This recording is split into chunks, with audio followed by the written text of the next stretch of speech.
মেয়েদের জন্য মসজিদে না এসে বাসায় 5 ওয়াক্ত নামাজ পড়া উত্তম, এ ব্যাপারে কোনো দ্বিমত আমাদের মধ্যে নেই। মানুষ মারা গেলে পাশে বসে কোরআন তেলাওয়াত ও খাবার আয়োজন করার বিধান কি? জার্মানিতে বার্লিনে একটা মসজিদ আছে, ইমামও মহিলা। ইমাম কি? মহিলা। ভাইরা আমার, মেয়েদের জন্য মসজিদে না এসে বাসায় 5 ওয়াক্ত নামাজ পড়া উত্তম, এ ব্যাপারে কোনো দ্বিমত আমাদের মধ্যে নেই। ওয়া বুয়ুতুহুন্না খায়রুল লাহুন্না। তবে হাদিসের আগের অংশ আছে, আল্লাহ নবী সাল্লাল্লাহু আলাইহি ওয়াসাল্লাম বলেছেন, লা তামনাউ আমা আল্লাহি মাসাজিদ আল্লাহ, আল্লাহর বান্দিরা মসজিদে আসলে বাধা দিও না, কিন্তু তাদের জন্য মসজিদে আসার চাইতে বাসায় নামাজ পড়া বেশি উত্তম। তার নবীজি চাইতেন তারা যেন বাসায় পড়ে। মসজিদে দিনই কোনো প্রোগ্রাম, কোনো বিশেষ কারণে যদি আসে, দিনই এলেম অর্জন করার জন্য আসে, তাহলে ফিতনামুক্ত সেই পরিবেশ থাকলে আসবে, আর না হলে সেটাও বাসা বা অন্য অঙ্গনে হবে। আর পাবলিক প্লেসে যে মসজিদগুলো, শহরের মসজিদগুলো, মহিলারা বাজারে ডাক্তার দেখাতে বিভিন্ন কারণে আসে, সেগুলো তো অবশ্যই মেয়েদের নামাজের ব্যবস্থা থাকা দরকার। কিন্তু মেয়েদের জন্য মসজিদে এসে 5 ওয়াক্ত নামাজের জামাতে হাজির হওয়ার চাইতে বাসায় নামাজ পড়া অধিকতর উত্তম। মদিনায় এক মহিলা নবী সাল্লাল্লাহু আলাইহি ওয়াসাল্লামের পেছনে এসে নামাজ পড়ার জন্য, মসজিদে নামাজ 1 রাকাতে 1000 রাকাতে সওয়াব, নবীজিকে যখন বলেছেন, নবীজি বলেছেন, তুমি তোমার বাসায় পড়লে বেশি সওয়াব হবে, কেন কষ্ট করে আসো? এখানে 1000 পালে ওখানে আর বেশি পাবে। কিন্তু আমাদের বন্ধুরা অনেকে আবেগে নিজেকে সামলাইতে পারে না, আল্লাহ আমাদের বুঝার তৌফিক দান করুন। তাহলে মেয়েদের বাসায় নামাজ পড়া উত্তম, কিন্তু শহরে পাবলিক প্লেসে মেয়েদের নামাজের জায়গা না থাকার কারণে বহু পর্দানসীন, বহু নামাজি মেয়েরা ওয়াক্ত চলে যায়, নামাজ পড়তে পারে না।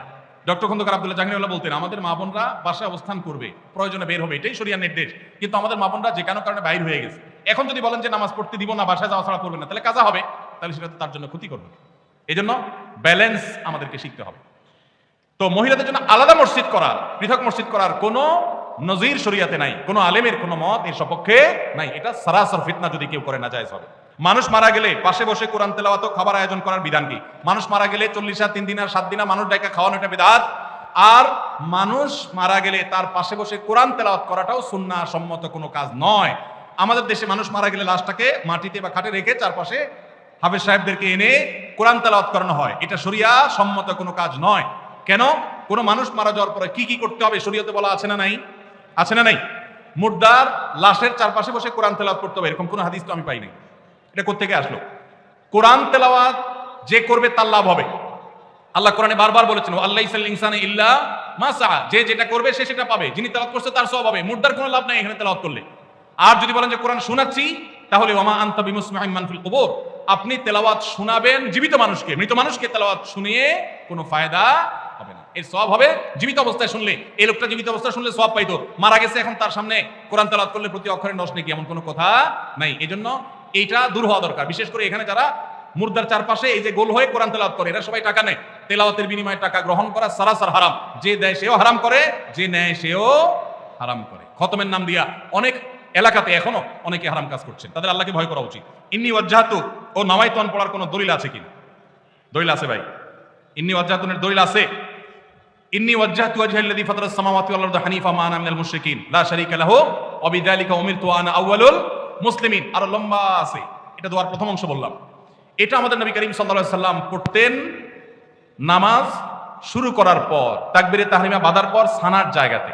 সানার জায়গাতে আমরা একটা দোয়াই ছোটবেলা মুখস্থ করছি, আর যাই না, সেটা হলো সবচেয়ে ছোটটা। সানার মধ্যে 3টা সানা প্রসিদ্ধ হাদিসে আছে, এর মধ্যে একটা হলো আল্লাহুম্মা বাঈদ বাইনি ওয়া বাইনা খাতায়ায়া কামা বাআদতা বাইনাল মাশরিকি ওয়াল মাগরিবি, এটা একটা সানা। আরেকটা হলো ইন্নী ওয়াজ্জাহতু ওয়াজহাল্লাযী ফাতারাস সামাওয়াতি ওয়াল আরদা হানিফা, অনেক বড় দোয়া, এটা আরেকটা সানা। আর সুবহানাকাল্লাহুম্মা ওয়া বিহামদিকা ওয়া তাবারাকা ইসমুকা তাআলা জাদ্দুকা ওয়া লা ইলাহা গায়রুকা, এটা আরেকটা সানা। এটাকে দোয়ায়ে ইস্তিফতাহ বলা হয়, নামাজ শুরুর দোয়া। এই নামাজ শুরুর দোয়া হিসাবে আমরা সবচেয়ে ছোটটা মুখস্থ করছি, আর বাকি আরো 2টা যে আছে আমরা জানি না। নবী করিম সাল্লাল্লাহু আলাইহি ওয়াসাল্লাম মাঝে মধ্যে সেগুলোও পড়তেন। এখন এটাকে আমাদের দেশে বানাইছে জায়নামাজের দোয়া। ভাই, নবীজির সময় কি জায়নামাজ ছিল? দোয়া আসলো কোত্থেকে? জায়নামাজে তো ছিল না, দোয়া আসলো কোত্থেকে? তো জায়নামাজে দাঁড়ানোর কোনো দোয়া নাই। দোয়া আছে কিসের ভাই? নামাজ শুরু। ইন্নী ওয়াজ্জাহতু হলো নামাজ শুরুর দোয়া, ওইটা লাগাইছে নিয়ে কোথায়? জায়নামাজে।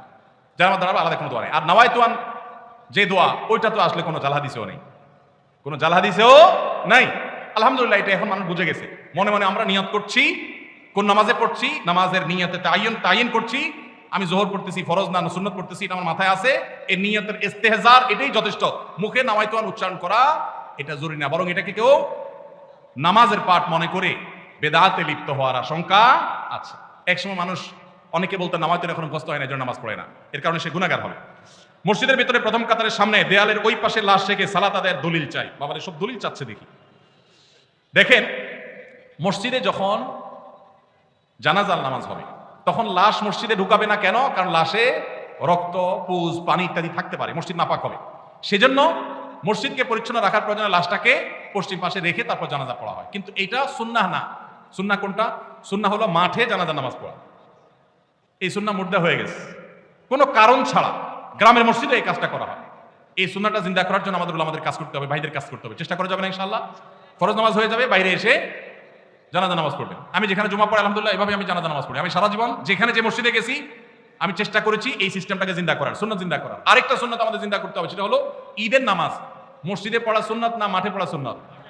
ঈদের আনন্দই মাটি হয়ে গেছে, পোলাপালের এখন মসজিদে মসজিদে ঈদের নামাজ পড়ে।